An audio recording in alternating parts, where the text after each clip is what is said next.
बच्चों, आप सभी का अक्षय एकेडमी ऑनलाइन क्लासेस के यूट्यूब चैनल पर बहुत बहुत स्वागत है। मैं डिम्पल कटारिया यहाँ पे आपको वर्कशीट करा रही हूँ 10वीं कक्षा की गणित विषय की, जिसका कार्यपत्रक है हमारे पास 83 नंबर का। ठीक है, इसमें हम दो चर वाले रैखिक समीकरण युग्म पर केस स्टडी वाले जो प्रश्न है उनको हल करेंगे।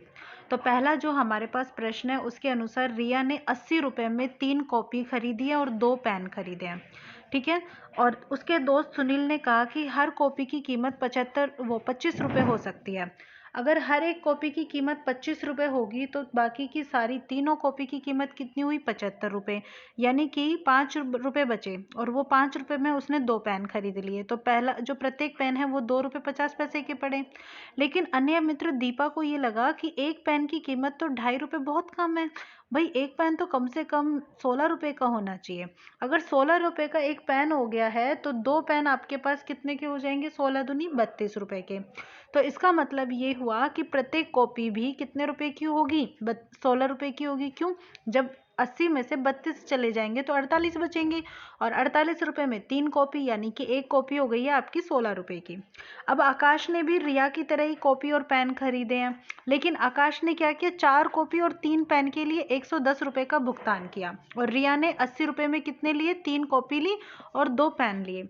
तो अब आपको क्या करना है? देखो इसका पहला भाग, इसमें कहा है कि माना कि एक कॉपी जो है उसकी कीमत x रुपये है और पेन की जो कीमत है वो y रुपये है। ठीक है, आपने कॉपी की कीमत मान ली है x और पेन की कितनी मान ली? y। तो हम सबसे पहले बात करते हैं कि निम्न में से कौन सा युग्म दी हुई स्थिति को वर्णित करता है। तो पहले बच्चों हम रिया की बात करते हैं। रिया ने बच्चों 3 तो कॉपी खरीदी है। ठीक है, तो 3 कॉपी की कीमत लगेगी रिया के लिए, और 3 कॉपियों के साथ साथ में उसने कितने पेन खरीदे हैं? 2 पेन खरीदे हैं, तो 2 पेन की कीमत लगेगी, और उसने कितने रुपए दिए हैं? 80 रुपये। अब हमसे इस प्रश्न में कहा है कि एक कॉपी की कीमत x और पेन की कीमत हम मान रहे हैं y, तो इसका मतलब 3x, और यहाँ पे पेन की कीमत y है तो 2y किसके बराबर हो गया? 80 के। ये तो हो गई है पहली समीकरण। अब जैसे रिया ने खरीदा है ऐसे ही आकाश ने भी खरीदा है, तो हम अब आकाश की बात करेंगे। तो आकाश ने कितने पैसे दिए हैं? 110 रुपये दिए हैं, 4 कॉपी और 3 पेन के। तो बच्चा यहाँ पे 4 कॉपी है, ठीक है, और 4 कॉपी के साथ साथ में कितने पेन हैं हमारे पास? 3 पेन है।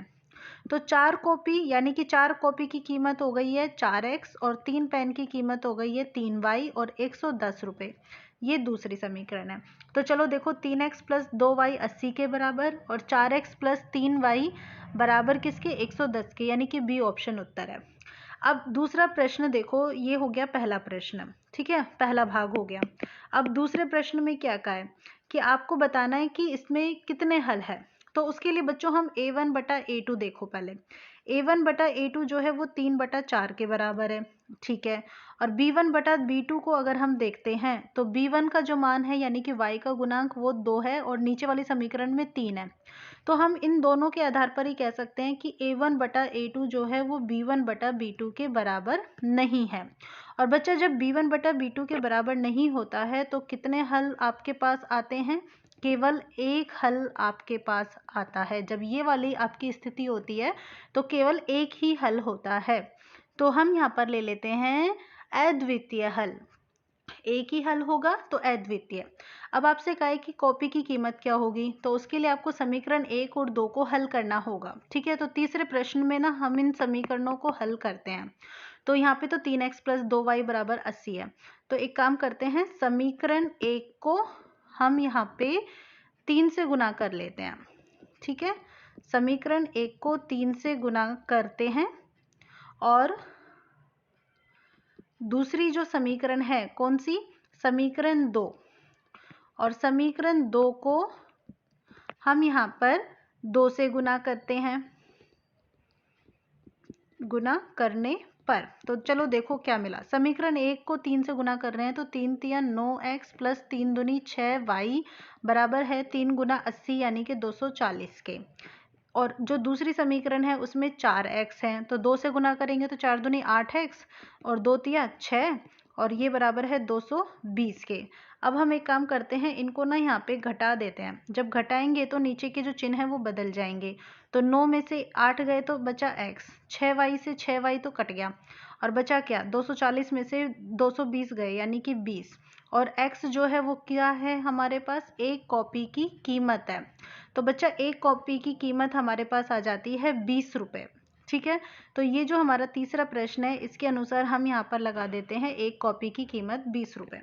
अब आपसे कहा है कि पेन की कीमत क्या होगी, तो पेन की कीमत यानी कि y, तो उसके लिए हमें जो x का मान आया है ना, हम किसी भी एक समीकरण में रख देते हैं अगले प्रश्न के लिए।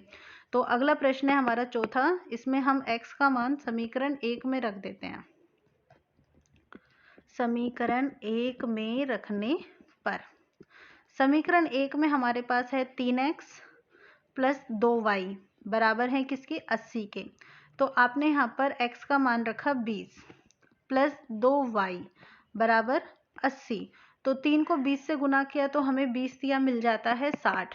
तो बच्चा 60 प्लस 2y आपका बराबर है 80 के।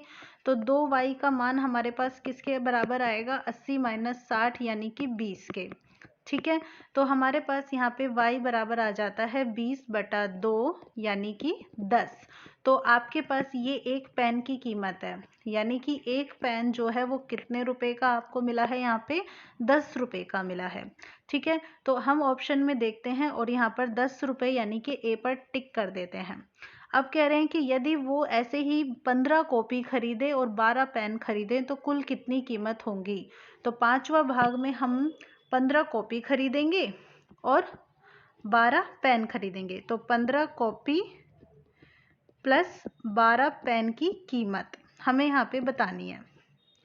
तो बच्चा आपकी जो कॉपी है, एक कॉपी वो 20 रुपए की थी, तो इसका मतलब 15 को तो हम यहाँ पर 20 से गुना करेंगे, और एक पेन आपका 10 रुपए का है तो 12 को 10 से गुना करेंगे। 15 दूनी 30 तो 300 मिला, 12 को 10 से गुना किया तो 120 मिला। तो 300 और 120 हमारे पास आ जाता है 420 रुपये, यानी कि 420 रुपये कीमत जो है वो आपको यहाँ पे देनी होगी। तो इसका मतलब हो गया सी ऑप्शन हमारा उत्तर हो जाता है। अब इसके बाद हम ले लेते हैं अगला प्रश्न। अब यहाँ पे हमारे पास कॉन्सेप्ट है गीता का। ठीक है, गीता क्या है, अपनी चाची जी के साथ अपने भाई की शादी के लिए कपड़े खरीदने गई है, नए कपड़े खरीदने गई है भाई की शादी के लिए, और वह अपने लिए एक ड्रेस और अपनी माँ के लिए एक साड़ी खरीदती है। देखो गीता ने क्या क्या खरीदा है यहाँ, गीता ने खरीदी है एक ड्रेस, पहली बात तो खुद के लिए ड्रेस और अपनी माँ के लिए एक साड़ी, और इस खरीदारी के लिए उसने 3000 रुपये का भुगतान किया है। परिवार में सभी को ड्रेस और साड़ी बहुत पसंद आई, तो उसकी चाची जी ने भी क्या किया, कुल 12,000 रुपये में समान कीमत वाली 2 ड्रेस खरीदी उसने और 5 साड़ी खरीदी है। ठीक है, तो अब आपके पास पहला प्रश्न है कि माना कि ये जो ड्रेस है इसकी कीमत है x रुपये और साड़ी की कीमत है y रुपये, तो कौन सा रैखिक समीकरण युग्म जो है वो सही होगा। तो सबसे पहले हम बात करते हैं गीता के लिए। तो गीता ने बच्चों एक ही ड्रेस खरीदी, ठीक है, एक ही ड्रेस खरीदी है और एक ही उसने खरीदी है साड़ी, और उसने कितने रुपए दिए हैं, यहाँ पर 3000 रुपये दिए हैं। तो एक ड्रेस की कीमत मानी गई है x और साड़ी की कीमत कितनी मानी गई है y, तो बराबर है किसके, 3000 के। तो पहली समीकरण तो ये है। अब दूसरे में गीता की चाची है, भाई साड़ी है और ड्रेस है वो सबको पसंद आई, तो उसकी चाची ने क्या किया, समान कीमतों वाली 2 ड्रेसेस खरीदी हैं और 5 साड़ी खरीदी है। तो बच्चों अब यहाँ पर 2 ड्रेस खरीदी चाची जी ने और 5 साड़ी खरीदी, और इसके बाद इन्होंने कितने रुपए दिए हैं, इन्होंने दिए हैं 12,000 रुपये। तो एक ड्रेस की कीमत x रुपये है, तो 2 ड्रेस 2x की हो गई और 5 साड़ी हो गई 5y की, बराबर हो गई किसके, 12,000 के। तो ये हो गई दूसरी समीकरण। चलो देखते हैं हम यहाँ पर x प्लस वाई 3000 और 2x प्लस 5y आपका है यहाँ पे 12,000 के। तो ये हमारा ए ऑप्शन है। ठीक है, ये हमारा पहला प्रश्न हो गया। अब आपसे कहा है कि इस रैखिक समीकरण युग्म के कितने हल होंगे। तो बच्चों दूसरे प्रश्न में हम a1/a2 देखेंगे, तो a1 तो हमारे पास 1 है और a2 कितना है 2। ठीक है, अब अगली बार हम b1/b2 देखेंगे, b1 हमारे पास 1 है और b2 कितना है 5। ठीक है, तो क्या ये दोनों बराबर हैं, बिल्कुल बराबर नहीं है, और जब ये बराबर नहीं है तो हमें c1/c2 तो उसको देखने की ज़रूरत ही नहीं है। तो बच्चा जब ये बराबर नहीं होते हैं तो केवल एक ही हल होता है, और जो हल होता है वो भी कैसा होता है, अद्वितीय हल होता है। तो कितने हल होंगे, अद्वितीय होंगे। अब ये कह रहे हैं कि यह रैखिक समीकरण युग्म ज्यामितीय रूप में जिन रेखाओं को प्रदर्शित करेगा वो कैसी रेखाएं होंगी। तो बच्चा जब हमारे पास केवल एक ही हल होता है तो इसका मतलब रेखाएं एक बिंदु पर एक दूसरे को काटती हैं, यानी कि प्रतिच्छेद करती हैं, तो प्रतिच्छेदी रेखाएं होंगी। अब अगला सवाल जो है चौथा और पांचवा, उसमें ड्रेस और साड़ी की कीमतें पूछी हैं। तो हमारे पास देखो पहली समीकरण और दूसरी समीकरण भी है। अब हम इसका जो चौथा प्रश्न हल करते हैं उसके लिए हम क्या करते हैं, समीकरण जो एक है इसको ना हम 5 से गुना कर देते हैं। ठीक है, समीकरण एक को 5 से गुना करके और हम जो समीकरण 2 है वो घटा देते हैं इसमें से। समीकरण 2 घटाने पर भाई चलो करो, सोल्व करो। समीकरण एक है x प्लस वाई बराबर 3000, 5 से गुना करोगे तो 5x हो जाएगा, प्लस में 5y, 5 तिया 15000। और जो समीकरण 2 है वो घटाओगे तो 2 क्या है, 2x प्लस 5y बराबर किसके, 12000 के। अब जब हम इसको यहाँ पे हल करने चलते हैं तो हमें यहाँ पे घटाना है, तो घटाने पर चिन्ह बदल जाएंगे। 5y से 5y कट गया, 5 माइनस 2 3x, 15 में से 12 गए 3000।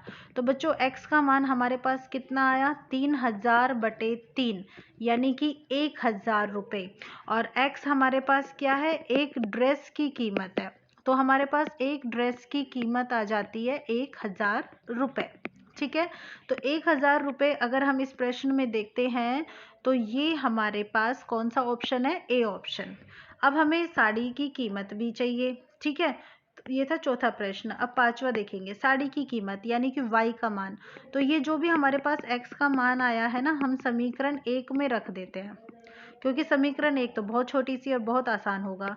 तो समीकरण एक के अनुसार x प्लस वाई हमें चाहिए। ठीक है, तो x प्लस वाई जो है वो 1000 के है बराबर, तो y कितना होगा उसके लिए, सॉरी, समीकरण एक के अनुसार x प्लस वाई 3000 के बराबर है। तो 3000 में से हमें x के मान को घटाना पड़ेगा, तो 3000 माइनस 1000 हम करेंगे, यानी कि 2000 रुपये हमारी साड़ी की कीमत आ जाएगी। ठीक है बच्चों, तो हमारी वर्कशीट जो है वो कंप्लीट होती है।